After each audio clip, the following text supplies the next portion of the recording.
Hi Saints, welcome and welcome back to my channel. For this video, I'm gonna need you guys to ignore the fact that I look like a bug, that I look like I just am in the process of recovering from a massive hangover, because that honestly isn't the case. This is just the mood I was feeling like I was in for today's video.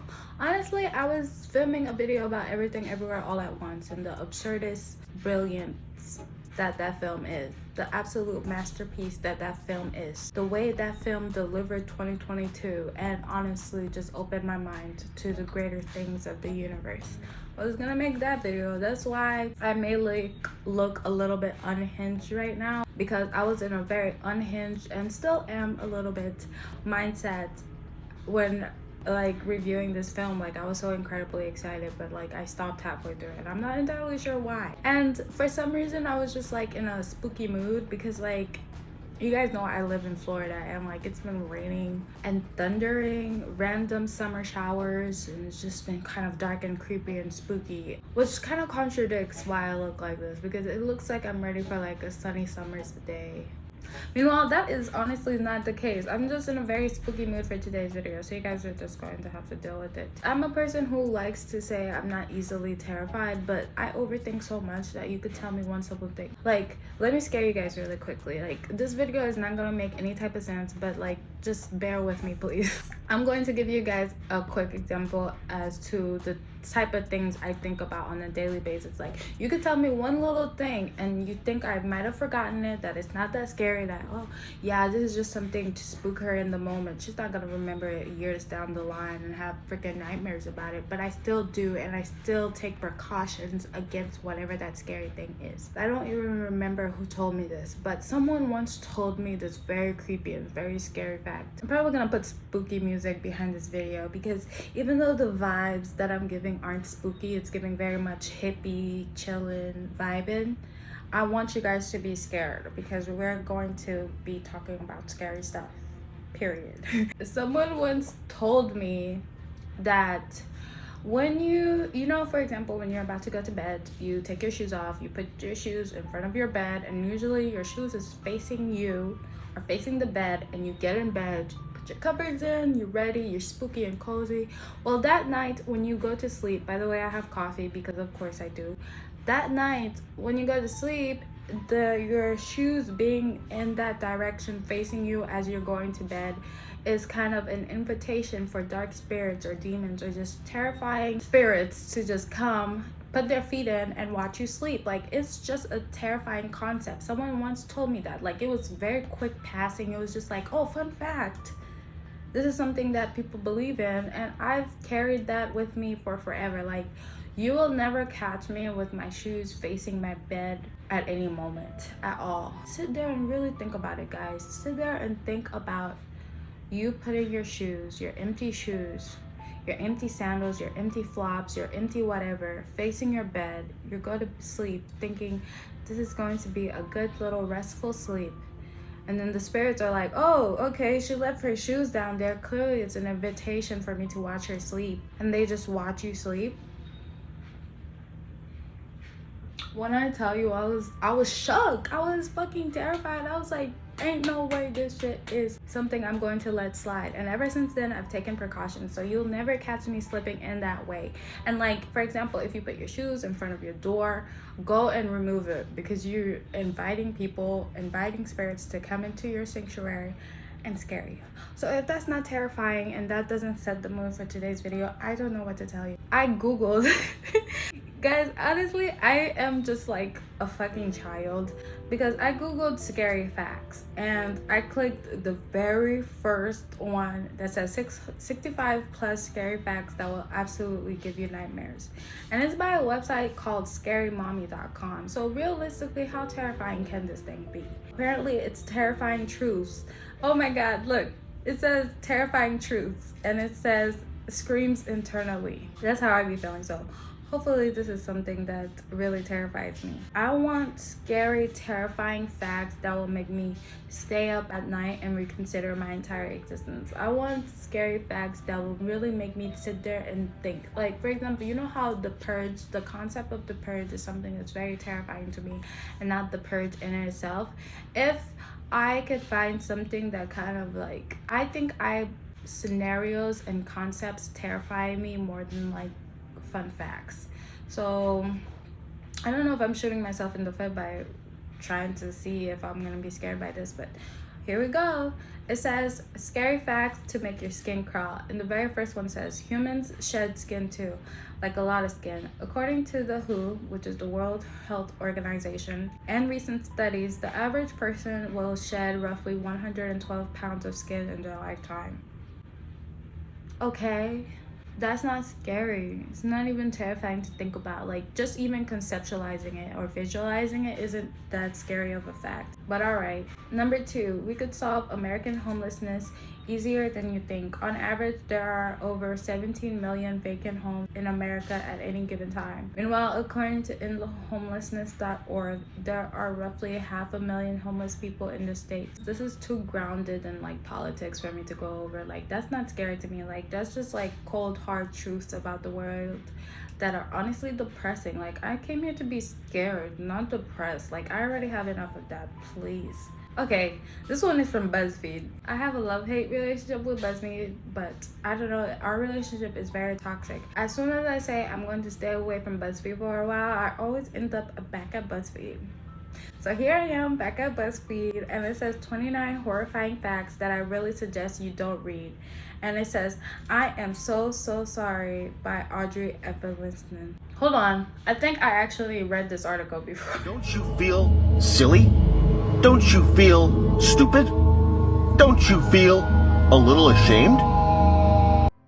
This one might be terrifying. It says the 20 creepiest facts to spook your friends by Beano.com. I've never been on this website before, so I'm very excited to see what I find here. Number 1, there is an ancient book full of strange symbols no one can translate. It's called the Voynich manuscript, and it's full of strange symbols, drawings, and letters.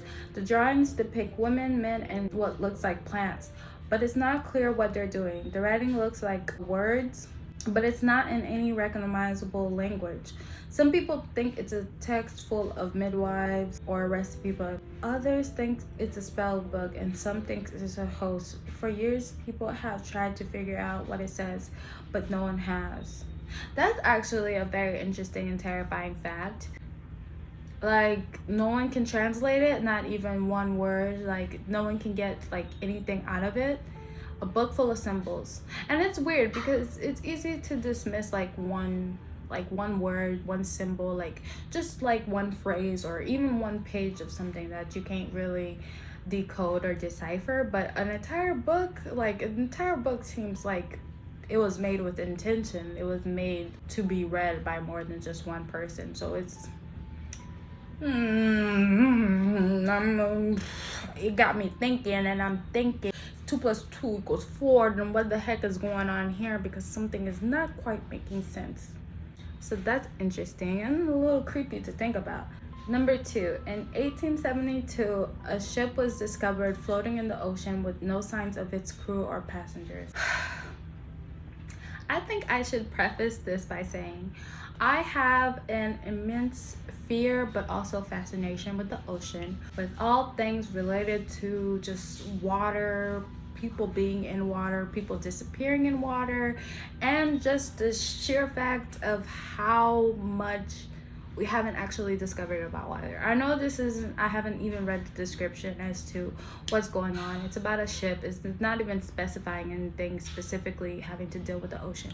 But I think it's a perfect time to bring up some terrifying things that I overthink about when it comes to the ocean.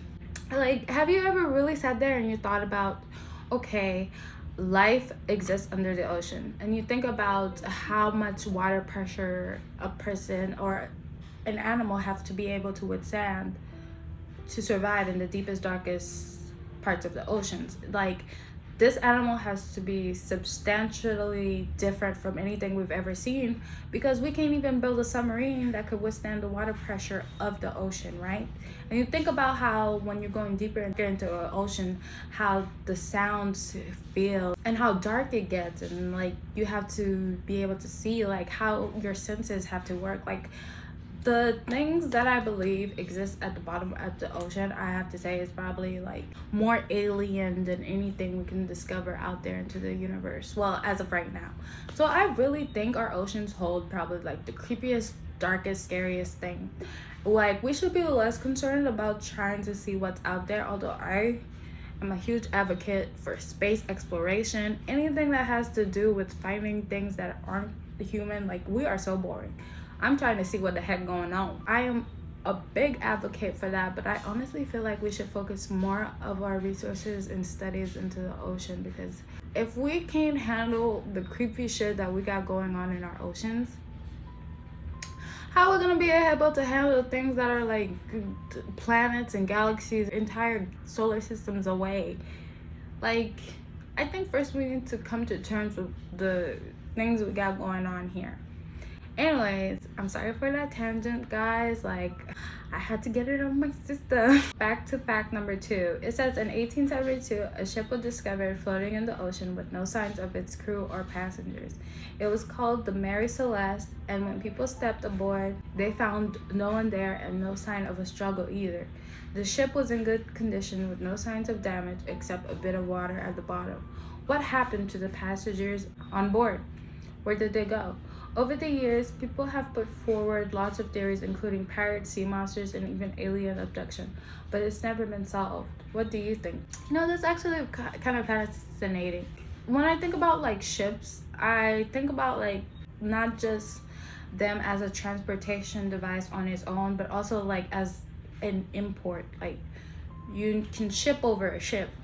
So for some reason in my head, it might have been a ship that was being transported, slipped off, something happened, I don't know. But I feel like there would be documentation of it. It doesn't say what year this was or anything like that, but that's kind of interesting.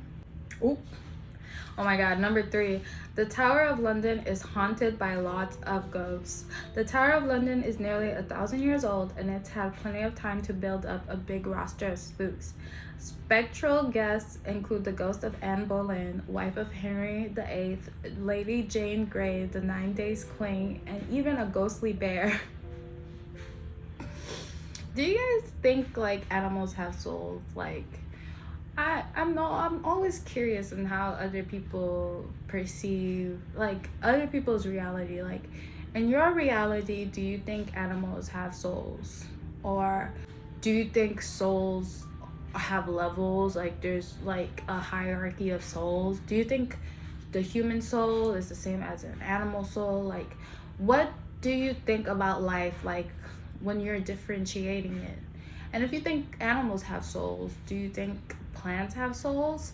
Like, when I think about deeper stuff like that, it always like literally sparks my curiosity to see how other people perceive life, So I think it's such an interesting thing to think about. There's been lots of grisly happenings in the tower, including murder, torture, beheadings, and more. So it's no wonder these ghosts feel like hanging around. It's also used to have a zoo, which explains the bear. Have you ever seen one of these specters? No, I've never seen a ghost in my life. I don't think so. I've seen shadows. Like, sometimes I see like things out of the corner of my eye. I've gotten to the point, and all my introverts can probably attest to this, or people who genuinely live alone a lot of times. You can get to the point where you're so in your mind that you feel like things are that you're thinking about are manifesting in real time in front of you, if that makes any sort of sense. Honestly, I'm really curious about this actually. Sometimes I'll have dreams that are so vivid that it feels like it's blending into reality and I can't differentiate the two. And I think it's weird because it's not like I'm having like dreams that it's clearly something special happening here. It's just mundane dreams, like, oh, I was in the kitchen and I overheard this, and then I wake up and it's like, I'm pretty sure that's what happened. I was there, I was present, and it still feels like life is a continuation of the dream that I just had. Like, there's no distinction of this was just a dream. It literally feels like I was there, just my body was sleeping. Yeah, let me know. A dead pope was once put on trial. What's so funny to me, and I don't want to take away from any person's qualifications, any of the years of studies that we've had. And I understand, like, you know, it's a good thing that we can't be perfect. But when I think about the concept of like just governments in general, and I think about humans, I'm like, we are not qualified to govern entire groups of people. We are not qualified to establish religion in the way that we do. You know what I mean? I feel like we are only knowledgeable to a certain extent, and there are limits to how much that will translate. Like, you can be knowledgeable and you lack one little thing that would be integral to making, you know, you as a person, you as a leader, a successful one. Like, you could lack is empathy or sympathy. You could lack like just pure experience of a situation that makes it difficult for you to be able to handle it. Like, there's so many little factors that contribute to the well-being of a person that, like, you can't have a perfect route to get to it. Like, we are never as qualified as we ever think we will be or are in that moment. So I put nothing past anyone, past any government, past anything. And when I like hear about the slip ups or like the dumbest things certain governments have done or gotten away with, I'm like, are we surprised though? Because like, are we surprised though? Are you surprised? Are you? Why is that so? Why is that so mind blowing? Anyways, a dead pope was once put on trial. Yup, you read that right. 897 AD, Pope Formosus was put on trial for perjury and other crimes. The weird thing, he'd been dead for a year. He was dug up. He was dug up and taken to court for questioning, though we can't imagine he had a lot of answers. And sure enough, he didn't say anything when questioned. The Pope who ordered the whole thing may possibly not have been all that stable. We can't imagine why anyone would think that. Yeah. Okay, I'm not gonna go on too many tangents. I think I need to start a podcast because you guys know I barely talk. Like, I'm never in conversation with anybody else. So sometimes I even forget like I can voice my thoughts because I don't talk. So I have no one to voice these thoughts with, or that I even want to, because it just feels exhausting. But when I turn on the camera and I'm filming videos, I'm like, oh shit, this is something I have the capability to do. I kind of want to get it out there. I'm so fascinated to see what other people think about. So I think I need to start a podcast about my ramblings, because every time I read something or every time something sparks a memory or another interest of mine, I feel so compelled to say it. And I'm like, girl, can you focus on the task at hand? And it's always difficult to do so. So yeah. Anyways, a dead counselor still attends University College London's meetings. Jeremy Bentham, an 18th century philosopher, scholar, and one of the founders of UCL, died in 1863. Oh my god, am I dyslexic? Died in 1832. But that didn't stop him continuing to attend council meetings. His skeleton can now be found in the halls of UCL, dressed up in his clothes and stuffed with straw, and has been in attendance at UCL council meetings on at least one record occasion in 2013. In the meeting notes, he is recorded as president, but not voting. Bet you feel bad when you're calling sick to school now. Is this a real thing? Like, whoa. 6. The golden poisonous dart frog is so poisonous it could kill you with one touch. They may look cute, but their skin is deadly. In fact, it's one of the most poisonous animals on earth because the frogs are so small and delicate they're vulnerable to predators. So that's why their skin is so poisonous. While only the size of a paperclip, this little froggy, which lives in South America, contains enough poison to kill up to 20 people. Scientists aren't sure how the poison is made, but some think it may be absorbed from plants eaten by the frogs. That's what I'm saying. Like, the creatures on Earth enough are so fascinating. Like, can we focus more on some of the stuff? Although I feel like that's what happened. Like, NASA is practically barely a thing, and space exploration has now like kind of ironically been put into the hands of, like, you know, the top 1%, like billionaires, or the people who are like contributing to space exploration and stuff like that. Like, it kind of reminds me of like Elysium or Wall-E. Like, it's giving me those vibes. Anyways, number 7, horned lizards squirt blood from their eyes. I actually knew about this fact. If you guys follow this YouTube channel and TikToker called Casual Geographic, he is honestly hilarious. Like, he just really talks about like animals, wildlife, and he gives fun facts, but he's also like so fucking hilarious. I love him. I learned that from him already, so I don't even need to read that shit because your girl been new. Number 8, the mummies of The mummies of Guanajuato may have been buried alive. Now that's interesting. The mummies of Guanajuato, Mexico are famous for their horrible, dramatic facial expression. Think of your mom's face when the dog poos on the ground. These mummies date back to the 19th century cholera epidemic, and there are over 100, though only about half of those are on display. Due to some of these horrible facial expressions, it's thought that some of them may have been buried alive. This could be possible. Cholera wasn't widely understood at the time, and people may have been buried alive by accident, thinking they were dead, scared. Like, humans have always been dumb as fuck.